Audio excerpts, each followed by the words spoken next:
सूर्यनगरी जोधपुर, राजस्थानचे गौरव चित्तौड़गढ़, लाला नगरी अलीगढ़, राष्ट्रीय राजमार्गांचा चौथा कानपूर, पेठा नगरी आग्रा, भारताचे टॉलीवुड हैदराबाद, वननगर देहरादून, कोळसा सागरी धनबाद, पृथ्वीचे स्वर्ग श्रीनगर, पर्वतांची नगरी डोरंगपूर,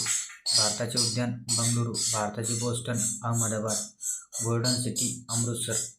शुद्ध वस्त्रांची राजधानी मुंबई, पवित्र नदी गंगा, बिहारचे आशु कोसी आणि वृद्ध गंगा गोदावरी. परत एकदा सूर्यनगरी जोधपुर, राजस्थानचे गौरव चित्तौड़गढ़, ताला नगरी अलीगढ़, राष्ट्रीय राजमार्गांचा चौथा कानपूर, पेठा नगरी आग्रा, भारताचे टॉलीवुड हैदराबाद, वननगर देहरादून, कोळसा नगरी धनबाद, पृथ्वीचे स्वर्ग श्रीनगर, पर्वतांची नगरी डोरंगपूर, भारताचे उद्यान